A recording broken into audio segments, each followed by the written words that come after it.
নমস্কার, আমি রত্নেন্দু বটব্যাল জ্যোতিষঙ্গন চ্যানেলে আপনাদের সবাইকে সাদর সম্ভাষণ জানাচ্ছি। প্রথমেই আমার গুরুজন, আমার শিক্ষক সবাইকে প্রণাম জানাই এবং জ্যোতিষশাস্ত্র নিয়ে যারা রয়েছেন তাদের সবাইকেই আমার সাদর প্রণাম এবং নমস্কার। আজকে আমাদের দ্বিতীয় লেসনটি শুরু করব। কালকে বলেছিলাম আমি সৌরজগৎ নিয়ে আলোচনা করব। হিন্দু জ্যোতিষশাস্ত্র মতে 9টি গ্রহ ও জ্যোতিষ্ক মণ্ডলী নিয়ে সৌরজগৎ। আমরা সৌরজগৎকে আংশিকভাবেই জানি। এই সীমাহীন জগৎকে জানা মানবের অসাধ্য। জ্যোতিষের 9টি গ্রহ রবি, চন্দ্র মানে সোম, মঙ্গল, বুধ, বৃহস্পতি, শুক্র, শনি, রাহু ও কেতু। জ্যোতিষীদের গ্রহ শব্দের অর্থ বড় ব্যাপক, কারণ সূর্য গ্রহ হল চন্দ্র গ্রহ নয়, উপগ্রহ। রাহু ও কেতুর গ্রহণ প্রবর্তক। সূর্য ও চন্দ্রের সম্মিলন স্থলের ছায়া মাত্র। রাহু আর কেতু কোনো গ্রহ নয়, কিন্তু এরা দুটি ছায়া গ্রহ। কিন্তু জ্যোতিষীরা ওই দুটিরও গ্রহ নাম দিয়েছেন এবং পরবর্তীকালে আমরা দেখতে পাবেন এই রাহু কেতুর বিরাট মাহাত্ম্য রয়েছে আমাদের এই জ্যোতিষ শাস্ত্রের মধ্যে এবং জ্যোতিষ গণনার মধ্যে। সুতরাং ইংরেজি প্ল্যানেট কথার সঙ্গে জ্যোতিষীদের গ্রহের পার্থক্য রয়েছে। সৌরজগতের কেন্দ্রস্থলে সূর্য স্থির হয়ে আছে আর তার চারদিকে গ্রহগণ অবিরত ঘুরছে। আমাদের পৃথিবীও একটি গ্রহ। 9টি গ্রহের মধ্যে পৃথিবীকে পূর্বে ধরা হয়নি। পাশ্চাত্য জ্যোতিষীদের মতে হার্সেল, নেপচুন ও প্লুটো নামেও আরো 3টি গ্রহ আছে। সুতরাং সর্বসমেত গ্রহ দাঁড়ালো 13টি। রবি, বুধ, শুক্র, পৃথিবী, মঙ্গল, বৃহস্পতি, শনি, হার্সেল, নেপচুন, প্লুটো, চন্দ্র, রাহু ও কেতু। হার্সেল, নেপচুন ও প্লুটো সম্বন্ধে ভারতীয় জ্যোতির্বিদগণের গ্রন্থে সঠিকভাবে কিছুই জানা যায় না। আর আমাদের পৃথিবীর চন্দ্র একটি আর বৃহস্পতির চন্দ্র 4টি। আসুন তাহলে আমরা এই গ্রহগুলোকে নিয়ে কিঞ্চিত আলোচনা করি। খুব সংক্ষেপে আমি বলবো। পেছনে আমি বোর্ডে লিখেছি,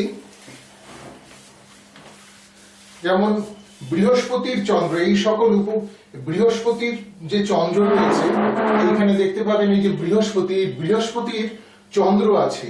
এই বৃহস্পতির চন্দ্র এই সকল উপগ্রহের আবর্তনকাল সমান নয়। দূরত্ব অনুসারে প্রথমটি কিছু কম 3 দিনে, দ্বিতীয়টি 3.5 দিনে, তৃতীয়টি 7 দিনে 7 দিন 3 ঘন্টায়, চতুর্থটি 16 দিন 2 ঘন্টায় বৃহস্পতি গ্রহকে একবার করে প্রদক্ষিণ করে। এইখানে দেখা যাচ্ছে বৃহস্পতি গ্রহ এবং এর চারদিকে বৃহস্পতির চন্দ্র রয়েছে। এই গ্রহের ঘূর্ণন পদ্ধতি হচ্ছে গ্রহ ও উপগ্রহগণ স্থান পরিবর্তনকালে বর্তুলাকারে গড়িয়ে চলে। বর্তুলাকারে। এই ঘূর্ণন ব্যতীত স্বীয় ভ্রমণ পথে সূর্যকে বা অন্য গ্রহকে বেড় দিয়ে ঘোরে।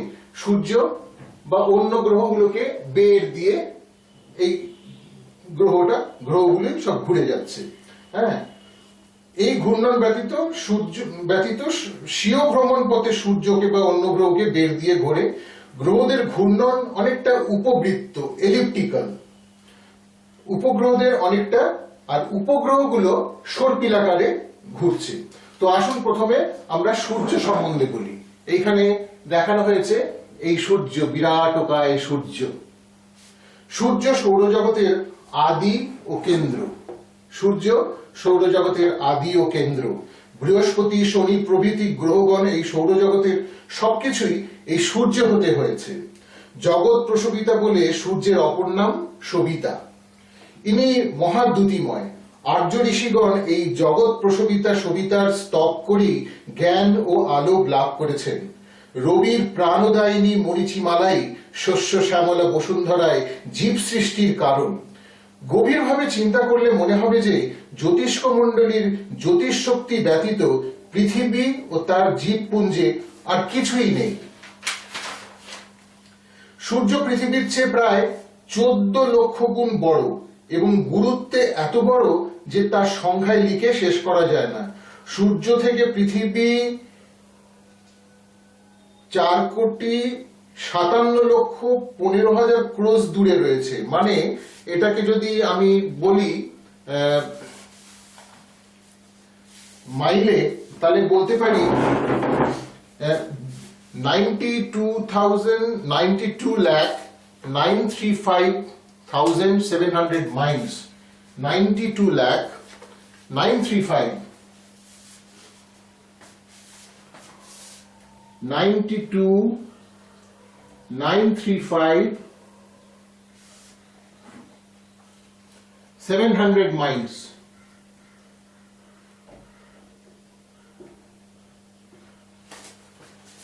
92 lakh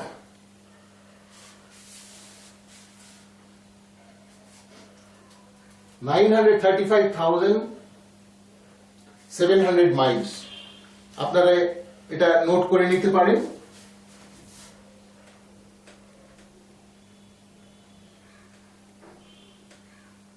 তাহলে মাইলস বললে বলা হবে 92,935,700 miles। 92,935,700 miles।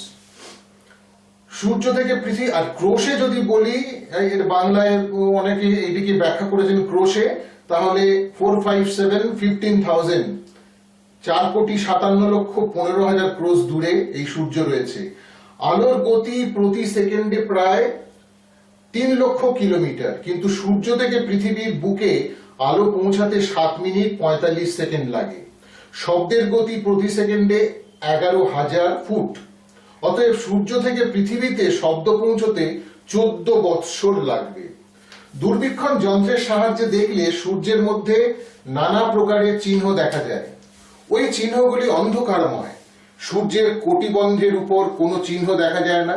অন্যান্য স্থানে যে সকল চিহ্ন দেখা যায় সেগুলি কোনো সময় বড়, কোনো সময় ছোট, কখনো কম, কখনো বেশি সংখ্যায় দৃষ্টিগোচর হয়। আজ যে চিহ্নটি দেখা গেল 11 বৎসর পর আবার ওই চিহ্ন ধরা পড়বে। তাতে মনে করা হয় যে সূর্য কিরণের হ্রাস বৃদ্ধি হয়। বর্ণ বিশ্লেষণী যন্ত্র মানে স্পেকট্রোস্কোপের সাহায্যে সূর্যের এই কিরণোচ্ছটা পর্যবেক্ষণ করলে দেখা যায় যে সূর্যের মধ্যে লোহা, তামা, দস্তা, নিকেল, সোডিয়াম, অক্সিজেন, নাইট্রোজেন প্রভৃতি পদার্থ রয়েছে। এরপরে আসবো আমরা বুধ। এখানে আমরা দেখতে পাচ্ছি সূর্যের সবচেয়ে কাছের গ্রহ কোনটি? এটা হচ্ছে বুধ, তারপরে শুক্র, এবং তারপরে পৃথিবী আর সূর্যের মধ্যে দেখা যাচ্ছে এই শুক্র এবং বুধ, এগুলোকে ইনার প্ল্যানেট বলা হয়। এবং পৃথিবীর বাইরে এই যে মঙ্গল, বৃহস্পতি, শনি আর বাকি ইউরেনাস, নেপচুন, প্লুটো যেগুলো রয়েছে, এটা আউটার প্ল্যানেট বলা হয়। তাহলে বুধ হচ্ছে সূর্যের অতি নিকটবর্তী একটি গ্রহ। বক্রগতির জন্য বুধ কখনো সূর্যের অনেক নিকটে, আবার কখনো দূরে চলে যায়। এই বুধের গতি হচ্ছে বক্রগতি। এই বক্রগতির জন্য কখনো মনে হয় সূর্যের কাছে চলে গেছে, কখনো মনে হচ্ছে সূর্যের দূরে চলে গেছে। দেখছেন এই যে বক্রগতি আঁকা রয়েছে, গতি পুরোপুরি সার্কুলার নয়, বক্রাকারে ঘুরছে, মানে ইলিপ্টিক্যাল বলা যেতে পারে। আচ্ছা, এই বুধের পরিধি 4,800 কিলোমিটার। পরিধি এই বুধের যে গোল পরিধি, এটা হচ্ছে এইটা হচ্ছে পরিধি, এই পরিধি এটা হচ্ছে 4,800 কিলোমিটার। দিবারাত্রির পরিমাণ 24 ঘন্টা। বুধের মধ্যেও দিবারাত্রি হয়। দিবারাত্রির পরিমাণ হচ্ছে 24 ঘন্টা 5 মিনিট। বৎসরের পরিমাণ 88 ডেজ, 88 দিন। 88 দিনে কেন 1 বৎসর হয় তার কারণ স্বরূপ বলা হয়েছে যে বুধ সূর্যের অতি কাছে আর তার পরিক্রমণ পথ অরবিট খুব ছোট। বুধে বসন্ত, হেমন্ত, গ্রীষ্ম, শীত এই 4 ঋতু। উত্তর দিকে যখন বসন্ত, দক্ষিণে তখন হেমন্ত, উত্তরে যখন শীত, দক্ষিণে তখন গ্রীষ্ম। এটা পর্বতময়। বুধের মধ্যে নাকি 16 কিলোমিটার উচ্চ গিরিশৃঙ্গের পর্বত যন্ত্র দ্বারা ধরা পড়েছে। এরপরে আসবো আমরা শুক্র গ্রহ। বুধের অতি নিকটবর্তী, এই দেখছেন শুক্র। বুধের অতি নিকটবর্তী এই যে শুক্র গ্রহ ঠিক বুধের পরে রয়েছে, পরের অরবিটে। জ্যোতিষ্ক মণ্ডলের শুক্রের মতো সুন্দর গ্রহ আর নেই। এটা আকারে পৃথিবীর মতো বড়, পরিধি হচ্ছে 12,000 কিলোমিটার। পদার্থ সকল তরল ও হালকা, এতে জল ও মাটি অতি স্পষ্ট রূপে দেখা যায়। দিবারাত্রির পরিমাণ 23 ঘন্টা 21 মিনিট, বায়ু জলময়। সেজন্য জ্যোতির্বিদগণ মনে করেন এই গ্রহের মধ্যে সমুদ্রস্থিত ঝটিকা বা ঝটিকা বৃষ্টি অতি প্রবল। এরপরে পৃথিবী, এই শুক্রের পরে এখানে পৃথিবী একে দেখিয়েছি, আর পৃথিবীর চারিদিকে চন্দ্র প্রদক্ষিণ করছে, আর সূর্যের চারিদিকে চন্দ্রকে নিয়ে পৃথিবী প্রদক্ষিণ করছে। এই পৃথিবীর পরিধি হচ্ছে 7,900 মাইল বা 12,600 কিলোমিটার। বর্ষ পরিমাণ 365 দিন 6 ঘন্টা। দিবারাত্রির পরিমাণ 24 ঘন্টা। আপন মেরুদণ্ডের ওপর প্রতিদিন একবার আবর্তন করে এবং তাতেই দিবারাত্রি হয়। পৃথিবী নিজ অক্ষরেখার উপর, নিজের অক্ষরেখা মানে নিজের এক্সিস, এই যে পৃথিবীর এক্সিস, এই নিজ অক্ষরেখার উপর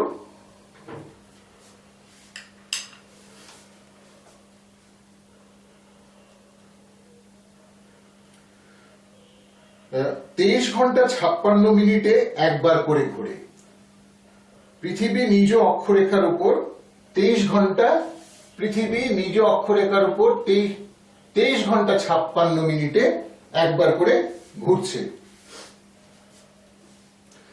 বর্তুলাকার বলে যেদিকে সূর্যের দিক থাকে ওই দিকে দিবা এবং অপর দিকে রাত্রি হয়।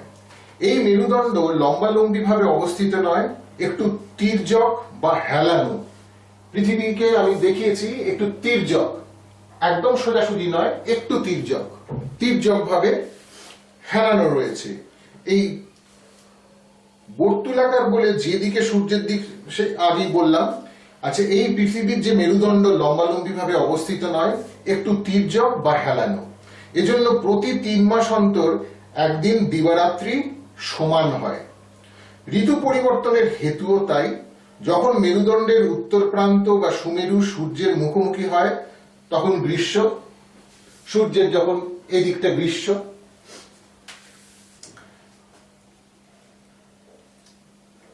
আর অপর অংশ শীত। এর মধ্যবর্তী অবস্থা বসন্ত, হেমন্ত, বর্ষা, শরৎ ঋতুর আবির্ভাব হয়।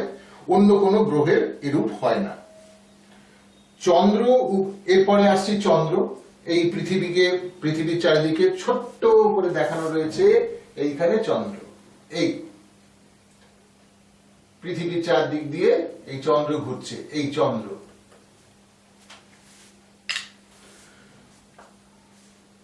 চন্দ্র হচ্ছে একটি উপগ্রহ। পৃথিবী ও চন্দ্র একত্রে সূর্যের চারিদিকে ঘোরে। পৃথিবী থেকে চন্দ্রের সবচেয়ে বেশি দূরত্ব হচ্ছে 4,04,336 কিলোমিটার। আর চন্দ্রের যে ব্যাস, ডায়ামিটার, সেটা হলো 3,456 কিলোমিটার। 3,456 কিলোমিটার। 55টি চন্দ্র একত্র করলে আমাদের পৃথিবীর সমান হয়। 55টি চন্দ্র। চন্দ্রের সব অংশ সবসময় আমাদের দৃষ্টিগোচর হয় না। যে অংশে সূর্যের আলোক পড়ে, চন্দ্রে যে অংশে এই সূর্যের আলোক পড়ছে, যে অংশে চন্দ্রের সূর্যের, এখান থেকে সূর্য, যে অংশে চন্দ্রের সূর্যের আলোক পড়বে সেই অংশটুকুই আমরা দেখতে পাবো। আর বাকি অংশটুকু আমরা দেখতে, চন্দ্রের যে অংশে সূর্যের আলোক পড়ে সেই অংশ আমরা দেখি এবং তিথিও সেভাবে স্থিরীকৃত হয়। চন্দ্রে অনেক পর্বত উপত্যকা আছে। চন্দ্রের আবহমণ্ডল খুব হালকা। এরপরে আমি আসছি মঙ্গল গ্রহে।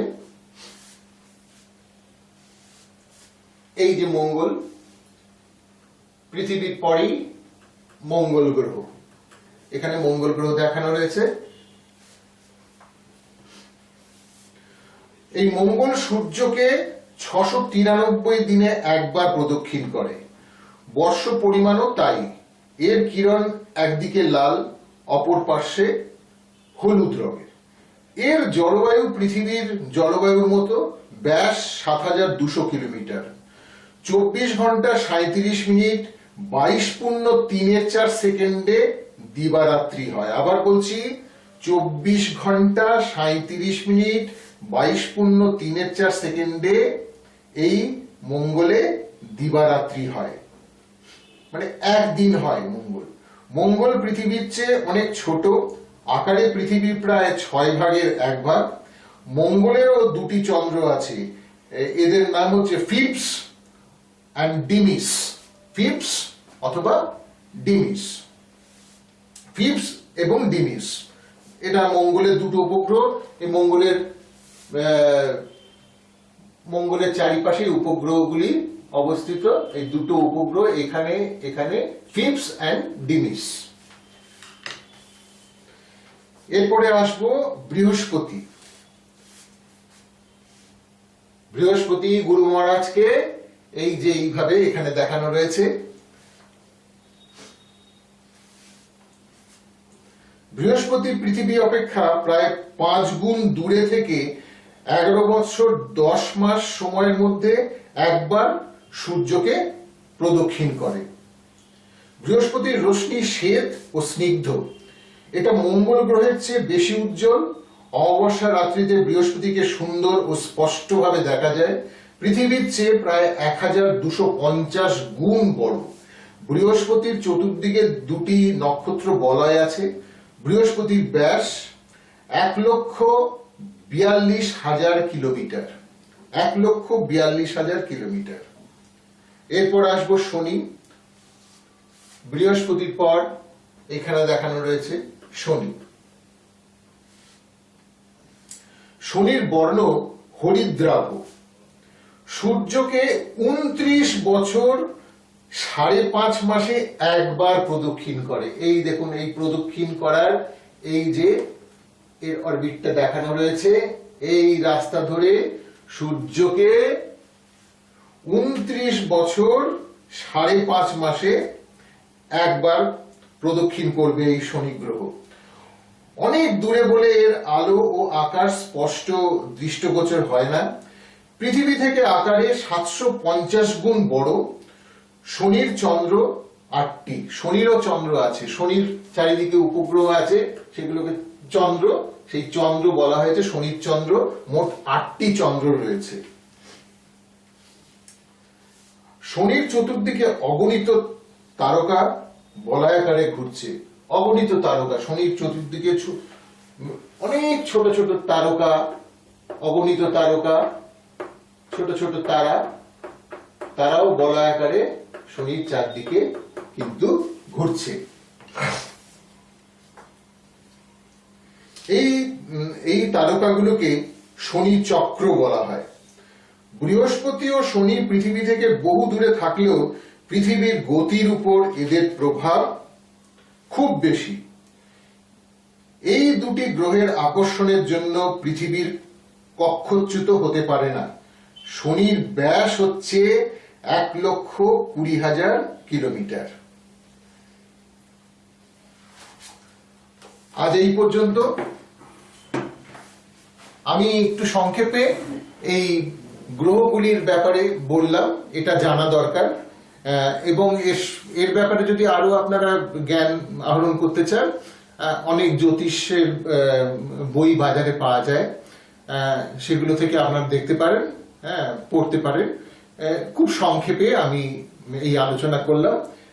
এবং এরপরে আগামী দিনে আমি নক্ষত্রে চলে যাব। নক্ষত্র একটি প্রধান রোল বা প্রধান ভূমিকা আছে জ্যোতিষশাস্ত্রে। আমি নক্ষত্রের উপরে ভীষণভাবে জোর দেব। আজকে এই পর্যন্ত। আগামীকাল আবার দেখা হবে। সবাই ভালো থাকবেন। নমস্কার।